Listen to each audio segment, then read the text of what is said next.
Today we're going to make homemade pizza dough.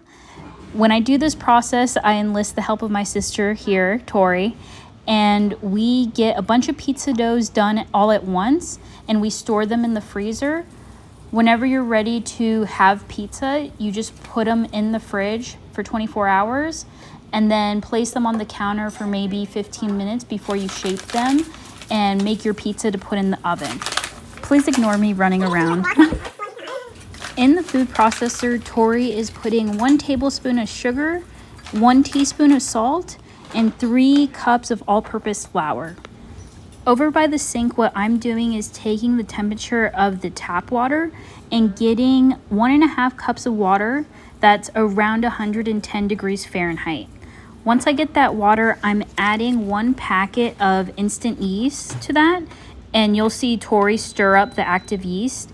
We want to make sure that the temperature is correct for the water to activate that yeast to make sure that we have a nice fluffy pizza dough.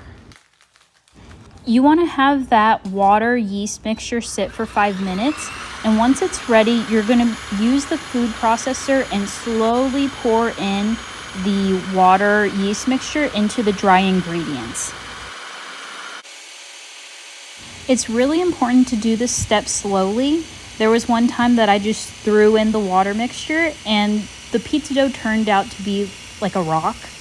You really want that water to incorporate into all of the flour and dry ingredients in the food processor. Since we only put 3 cups of flour into the food processor, you will have to add more flour for this recipe. I'll show you what you're looking for when you're blending it up. I do this just to make sure everything incorporates well before I add more flour to the mixture.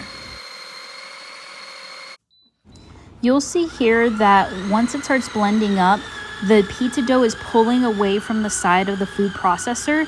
That's when you know it's done, because you'll be able to take out that middle part and get it all in one piece.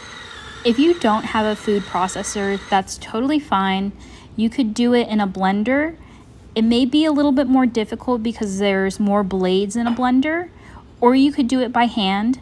I've done it by hand before. It does take a lot more love, care, attention, and time to do it. But when I tell you homemade pizza dough is so good, it's definitely worth it. What I'm doing now is handing off the pizza dough to Tori. She's going to put the final touches on the pizza dough, kind of getting it shaped really well. If it's too sticky, she's going to add a bit more flour and incorporate that flour into the pizza dough. You definitely don't want to add too much flour because the pizza dough will be dry. You could see on her hands, it's still a little bit sticky, but that's how you want it. And she's able to still roll it into a ball and it not kind of stick all over the place. So this is a good consistency. And then she's going to cut this pizza dough in half because this recipe makes 2 crusts.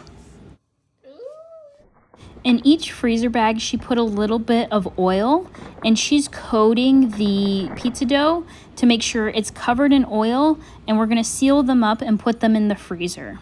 When you're ready for pizza, get your pizza pan out, line with parchment, brush on some oil, form your crust, add your sauce, cheese, and all your toppings. Place in a 400-degree oven for 20 to 25 minutes or whenever the bottom of the crust is golden brown. If you enjoyed making pizza dough with us, please consider giving this video a like and subscribing. Enjoy!